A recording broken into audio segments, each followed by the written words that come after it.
we're calling upon yet another senior bureaucrat from the state of Assam, Dr. B. Kalyan Chakravarthy, Principal Secretary, Entrepreneurship and Skill Development Department, Government of Assam.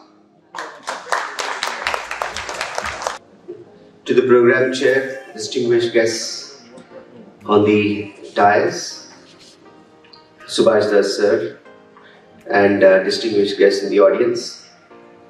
First, thanking you for giving us the opportunity to be here in the city of Karnataka, in the most advanced cities, one of the advanced cities of the country. I would like to start by saying that I'm reminded of one of the things that the less known presidents of the United States said, that to make a country, Lyndon Johnson said, to make a superpower, you don't need arms and weapons. Give me a generation of educated, skilled people and make a superpower. And that's how America became one, on the strength of its education and the strength of its manpower. So, I have come here not to really talk about skill or what could be the future of skill, because I think there are a lot of people who are already in that space to talk about it. I'll try and talk about a little bit about my state of Assam. I'll try to tell about where we are as far as skilling is concerned and what I expect and how I've really come to engage with all the stakeholders out here and see as to how we can bridge the gap between the so-called remote northeast and the mainland that is Karnataka and Maharashtra, and the mainland India that is called as the south of India, which is really, let's say, the powerhouse of knowledge and skilling and education in the whole of the country. It's often said that India has a demographic dividend, and the Prime Minister always says that we will be the skill capital of the world, and for a right reason. The reason is, of course, not just population. The fact remains that we are a very young nation. I keep saying this often, and at the cost of repetition, let me say that India has an average age of 26 years. Assam has an age of 22 years, so we are 5 years younger than the rest of the nation. The fact is that while we may not have the industrial wherewithal of the kind that China has, or the Make in India probably is possible in most, in these countries like China and the big countries, and or the manpower like Philippines or the smaller countries which are exporting to Japan. But we have the very young manpower, unlike most of the countries, which can actually run the industries, both the service, the industry, and the primary industries also of the rest of the world. We have the manpower. And we must make use of this demographic dividend. The rest of the world is becoming old very fast. For example, in Japan is about 45 years to 50 years old is the average age. They are looking for manpower to run their industries. And I feel, like the Kerala model, can have our manpower all over the world and get the remittances, and that is the way forward. One of the ways forward for our country is to really make our manpower skilled, exported, and make India pan-Indian. And Assam would like to contribute in that direction. For example, I am also the chairman of the recruitment commissions in the state of Assam. And we see that, in Assam itself, in the next 3 years, we'll add about 12 lakh manpower. 12 lakh manpower to the workforce in the state of Assam. Probably that will be about 10 times more in the country. The country will have about 1 crore manpower in the next 3 to 4 years. The maximum number of jobs that will be there in the government is, for example, in the state of Assam, 1 lakh, probably about 10 lakh jobs can be created in the government or the public sectors in the country. The rest of the manpower which is there, it's just not possible to be absorbed by the government and the public sectors. It has to be either self-employed or in the private sector or across the world. And therefore, it is extremely essential for us not just to have education but to have skilling, because employment is going to be the key issue of the country and also the key reason why we are assembled here. We need to find those pathways as to how to make employment and skilling the central theme or policy of government and also of the private sector. And I hope all the stakeholders realize it is both an issue as well as an opportunity for us. Now coming to first, of course, Assam. Being in the northeast, people may not know much about it. But Assam is one of those, and people like, when I come from Hyderabad, when I say I'm from Assam cadre, they say, oh, does it have a lot of elephants in forests? Let me assure you that is not the case. Assam is just like any other state, and in fact it is a very, very fast growth path. And I'll try to put the slide. So I'd just like to say that Assam has a population of about 3.5 crore people. Of course, it has the mighty Brahmaputra, the biggest river of the country. It's the widest river. Probably it is also it's the only main river of the country, unlike Godavari, Saraswati, Ganga. And it is a region which produces the highest amount of tea of the country. In fact, everybody in the world, perhaps 1 in 3 or 4 persons wakes up with Assam tea across the world. We produce more than 50% of bamboo in the country. It is a country, of course, with a huge number of tribal population. 50 dialects are spoken there. It is one of the places where you will not hear the concept of caste. Like, for example, if you go to Assam and say, in the rest of the country, you will find, whether it's Bihar or Telangana or Karnataka, you will ask the name and you will ask the caste. If you ask an Assamese, what's your caste? He will think.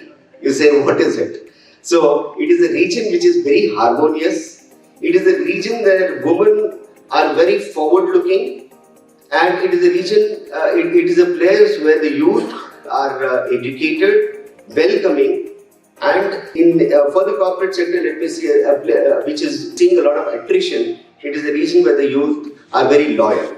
So this is the place to be, and also because Assam, after a period of turbulence, or a period of 20, 30 years, after seeing a little bit of insurgency, is now on a path of growth. If you see this map I have just put for you to show you as to how Assam, as opposed to the rest of the country, has shown a steady growth of GDP, whereas the GDP of the rest of the country, probably the growth rate of the GDP from 11.4 to 11.05 to 9.19 has come down to 6.25 because of COVID and various other reasons. Assam's GDP has been rather consistent, and not only consistent, and if you see the GDP growth rate which is an indication of the growth of the economy, has been very, very good and steady. And the workforce also, if you see the workforce, we contribute about 3% of the workforce of the country. Now, for the last 2-3 years, I was the Principal Secretary of Education, and my previous speaker has very correctly said that education policy has undergone a change. Today, the education policy, which had earlier talked about only providing education which was very, very robotic, we are trying to provide education which has skills, which has an overall development of the personality of the youth. And we have introduced into the education system, not just skilling, we have introduced into the education system a lot of IT. Here I would like to say that our education in the state of Assam, we have about 46,000 schools, about 300 colleges, 5,000 secondary schools, about 16 universities, and we feel that if this education system, which has been, if it needs to be made more vibrant, one of the things that they were all talking about is that how do we make, we see that the education system from the government sector has not performed as well as the private sector. How do we make it more vibrant? One of the things that we were thinking about is to bring in IT. It is definitely a silver bullet, but we feel that because of the digital divide, we have not been able to penetrate much into the education. The vocational education and the IT education has not been able to penetrate much into the educational sector. I would like to give a small example here. See, as far as education, skilling is concerned. Now, in the government sector, what we find is the skilling and education has been hit by the kind of manpower that we have. When we go to a government school as opposed to the private school, and we find that the teachers appointed through the government system are not able to provide the kind of education that is necessary, both in terms of curriculum and both in terms of motivation. And perhaps one silver bullet is having ICT education, providing the curriculum long distance through ICT education and also providing the curriculum which can actually reach them. So this same thing I think should also apply as far as the skilling is concerned. I just go to the next slide as to what we are doing as far as skilling is concerned. We have skilled about, from the time that we have come, the skilling ministry was formed. We have skilled about approximately in the region of about 2 lakh youth in the state of Assam. But we are a long way off. We have in the state of Assam about 43 government ITIs and about 34 polytechnic ITIs. Total number of ITIs in the state of Assam is 126, including the private ITIs. What we have done mostly in the ITIs and what we are looking for is to build on the traditional skills like handlooms, textiles, tourism, agri and food processing. These are the things we have looked at because Assam is also the biodiversity hotspot of the country, and we have done a lot as far as the training of these skills are concerned. So what do I look forward to here is that we look forward as usual to partnerships with industry. We look forward to people who come forward to provide those educational tools both in the field of education as well as skilling. We look how we can mainstream vocational education through tie-ups. Now, this is not only to support in terms of the global aspirations, in terms of improving the indigenous skills. See, Assam, almost everybody has handloom skills in every household in the state, but they are not modern. We need to modernize that to improve. We have Assamese jewelry, which is, in fact, whatever you find in Bengal jewelry is mostly produced in the state of Assam.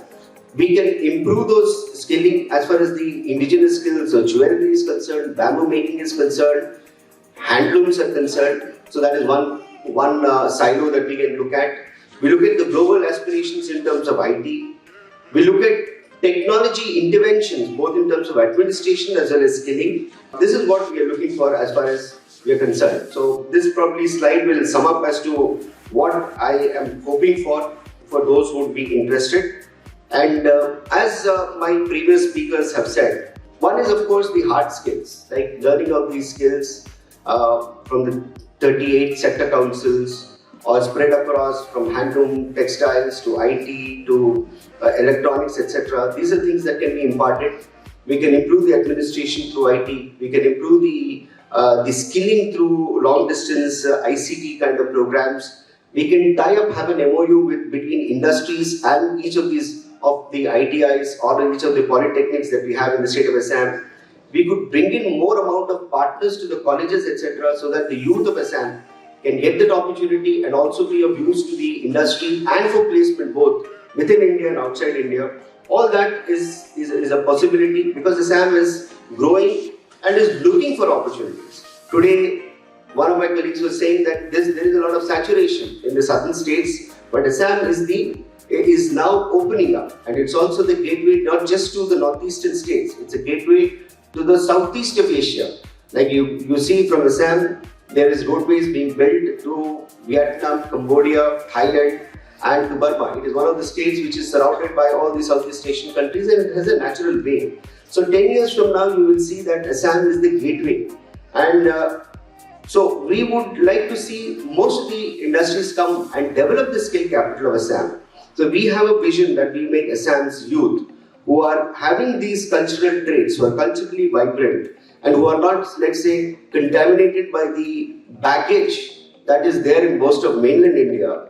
We can take those youth to higher heights by giving this kind of linkages with the companies which are there in the mainland India. And finally, coming to what has already been said, that besides skilling, of course, is the soft component, which we feel are also important.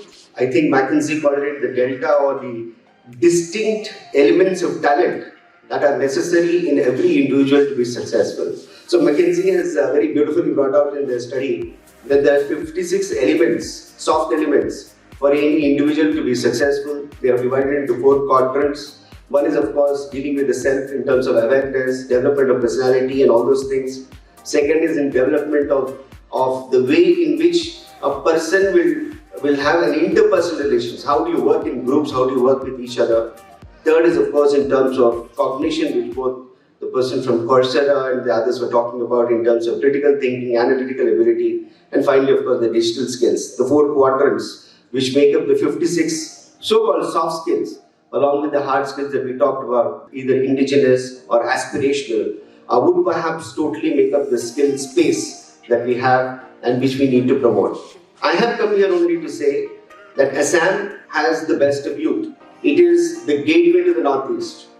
And it is consistently said by both almost all the policymakers in the center that if India has to grow, the Northeast has to grow, because it is also a pathway to not just the biodiversity richness, but also a pathway to the Southeast of Asia. We have extremely vibrant youth, especially of the female gender, and we feel that by providing the right pathways in the skill space, we will see a brighter future for India and also for all of us, including Assam. Thank you. The doors are open. It's also the gateway. We are coming up with something exciting in Assam, where you'll get to know shortly a very mega program that's being planned and will be hosted in the state of Assam, in Guwahati, where all the northeastern states besides the Pan-India would be participating. Thank you so much, sir. Once again, a round of applause for our esteemed speaker all the way from Assam.